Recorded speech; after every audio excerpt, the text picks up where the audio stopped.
This is the Randi Rhodes Show. To speak with Randi, dial 561-270-3844. That's 561-270-3844. You once wrote that every judge has, and I quote, personal hidden agendas, end quote, then influence how they decide cases.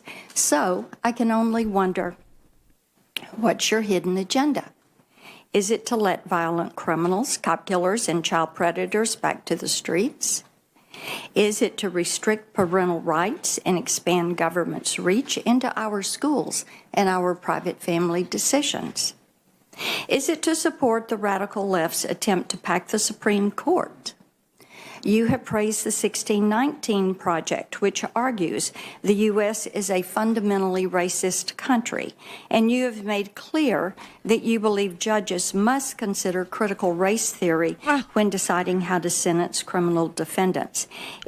I mean, she is just vile. She is disgusting. This is a woman. Okay, this is, she used to be a congresswoman from Tennessee. Now she's a freaking senator who apparently her entire job is to be a hitman for anything that looks democratic, anything at all that isn't autocracy based, anything at all that isn't, pro taking away the right to vote, or pro taking away the right to choose, or pro privacy. Anything that even looks like that has to be decimated, trashed. Disgusting, because she did that. You remember the Judge Mathis guy who had a traffic ticket? Remember him? And Marsha Blackburn, that same damn senator, sat there and said he had a rap sheet.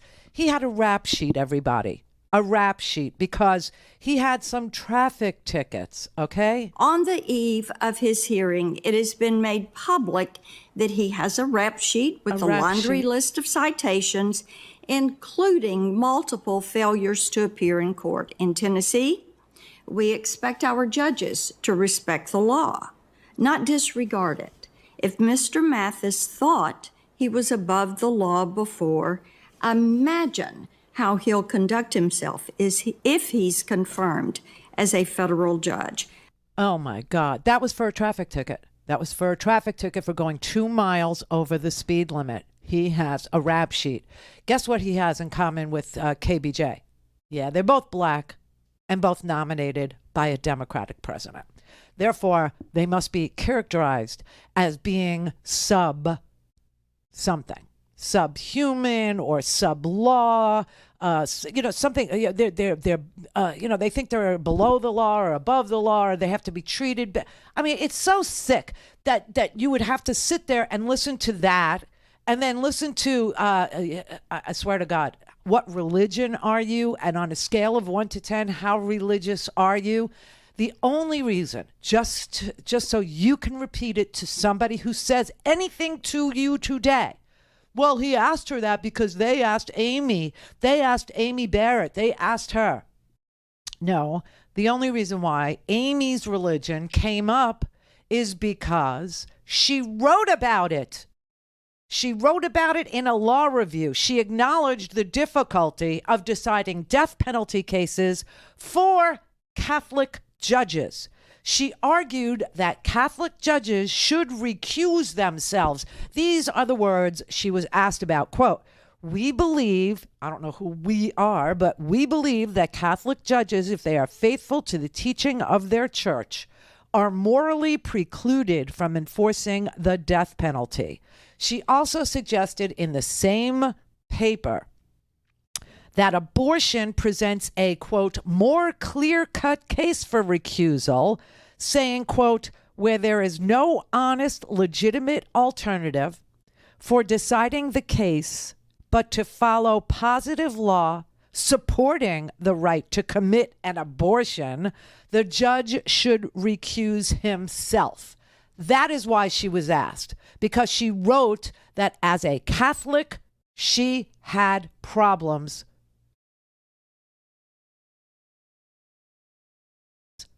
deciding cases based on her deeply held beliefs.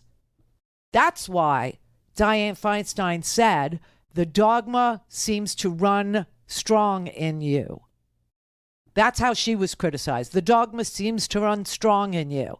This then made Lindsey Graham insinuate that everyone is Amy Barrett, that everyone has an issue with deciding the death penalty cases based on their religious, beliefs, or that no one could decide that a woman has a right to choose based on their religious beliefs. This is garbage. This is garbage in, garbage out stuff. They put a garbagey nominee on the Supreme Court based on a garbagey reason to be loyal to Donald Trump when he contests the election. And they got garbage out of that because she wouldn't do it. And now they're equating this garbagey nominee with a stellar, freaking unbelievable. I mean, she's brilliant.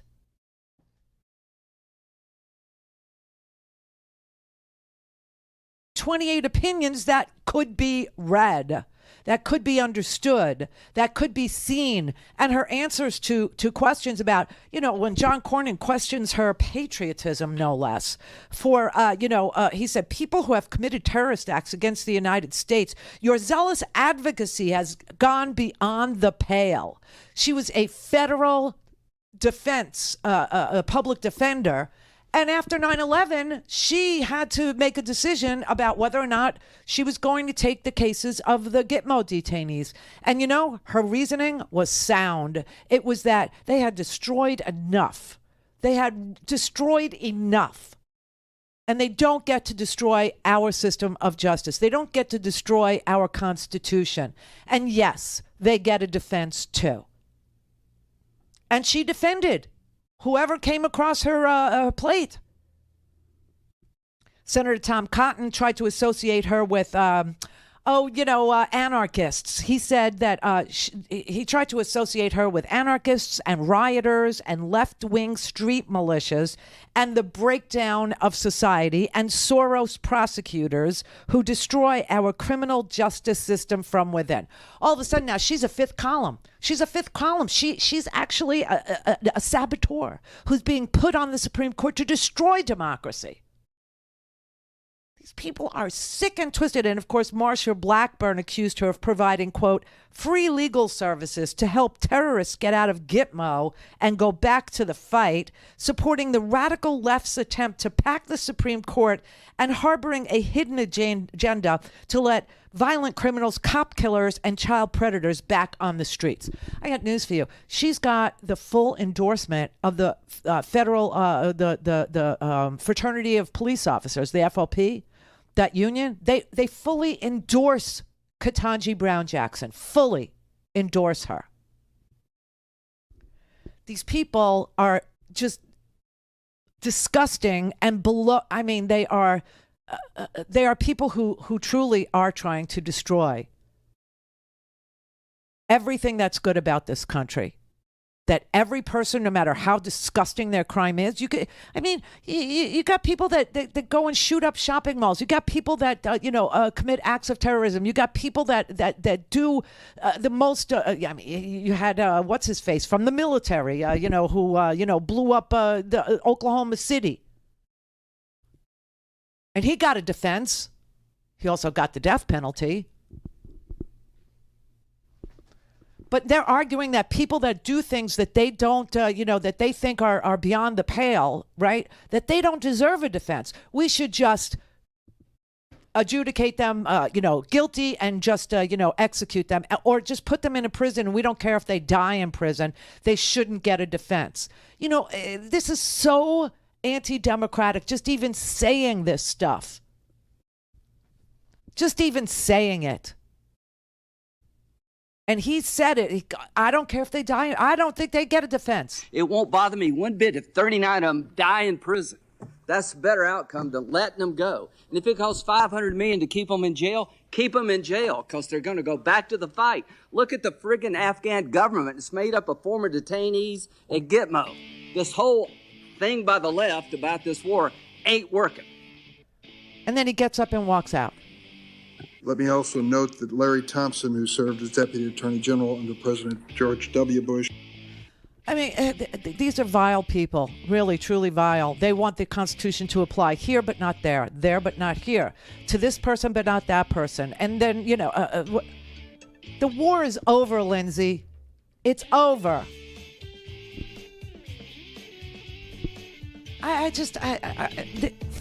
Just watching them show everybody how much they do not deserve to be U.S. senators.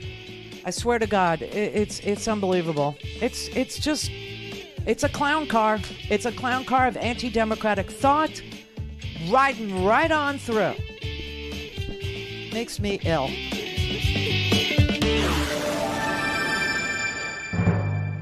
Clear. Don't have time to listen to the live show? Want to hear more on your schedule? Go to randyrhodes.com and buy a stinking podcast.